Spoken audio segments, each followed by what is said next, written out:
Hello, you're watching Daily News on Allnews Nigeria. I am Opeyemi Olubimi. Here are the headlines for today. Nigerians in Sudan stranded in desert. Insecurity would have worsened without BUHARI, says FEMI ADESINA. Federal government suspends removal of fuel subsidy.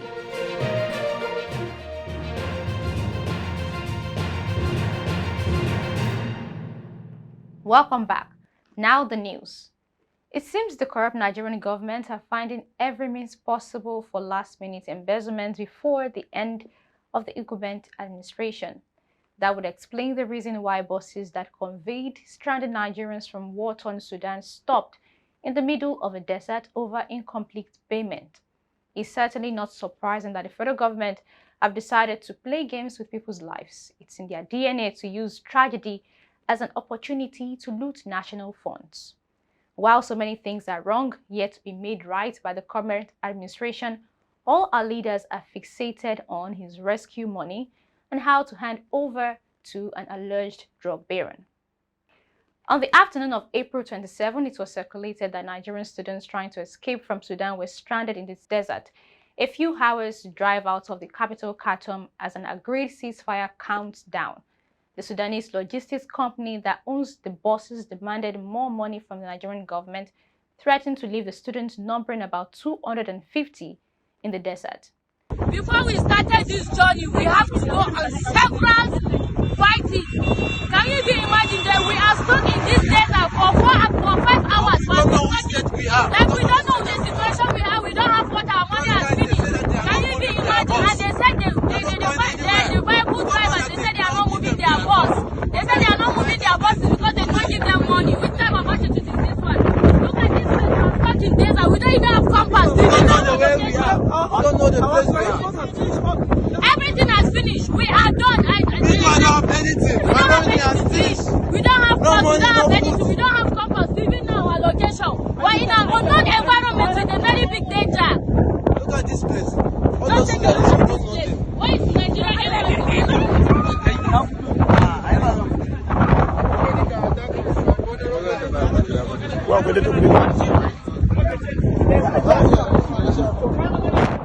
The students are trying to flee Sudan after days of fighting between two military factions over control of the government. Recall that Chairman of Nigerians in Diaspora Commission, NIDCOM, Mrs. Abike Dabiri-Erewa, had said on Monday that the federal government provided 150 million naira for the hiring of 40 buses to evacuate the stranded students to Cairo in Egypt. The Minister of Foreign Affairs, Jeffrey Onyema, also told State House correspondents on Wednesday that the government had expended about $1.2 million on the evacuation of Nigerians stranded in Sudan. Reacting to the video of stranded Nigerians in the desert, Dabiri-Erewa said the evacuation process was a tedious one, adding that challenges were expected. She said the government was in touch with the students and that relevant agencies will resolve the situation in no time. Yeah, they have security with them. That's part of why the Nigerian government did not rush. After speaking to both sides, the Minister of Foreign Affairs had a conversation with both sides of the divide before we even started to transport our people. So he got the assurances that nothing will happen to Nigerians. So he spoke with both of them. And then even Egypt was so supportive. The Nigerian ambassador in Egypt also got security from that side of the divide. So they have some security arrangements with them. And we thank the Almighty God that so far so good. No Nigerian life is lost, and no Nigerian life will be lost. Speaking separately in an interview on Channels Television, Dabiri-Erewa disclosed that more Nigerians other than students who were documented for the evacuation from Sudan to Egypt had opted to be brought back to Nigeria. She disclosed that 13 buses left for the evacuation process in Sudan, adding that there might be additional ones. Meanwhile, stranded Nigerians being evacuated from war-torn Sudan to Cairo, the Egyptian capital, may have to wait a little longer at the airport, as the Egyptian government has denied Air Peace airline landing permits. And we are planning to deploy on Friday. I wanted to do it today, if possible, but I was told it will take 2 days before they get to Egypt from Sudan by road. Last night they told me the buses had left, but that it would take 2 days. I wanted to deploy this night. So I'll be deploying on Friday, and maybe on Thursday night I might send about 3 jets out to Egypt. If possible, I just pray no country will delay us with overflight permit issues. The airline planned to deploy its aircraft to Egypt yesterday to commence airlift on Thursday morning, but could not do so because of the denial. Recall that the Chief Executive Officer of Air Peace, Allen Oyema, had volunteered to pick the stranded Nigerian students from Egypt free of charge. In other news, BUHARI's mouthpiece and defender FEMI ADESINA has once again absolved his master of any blame, giving many more excuses as usual.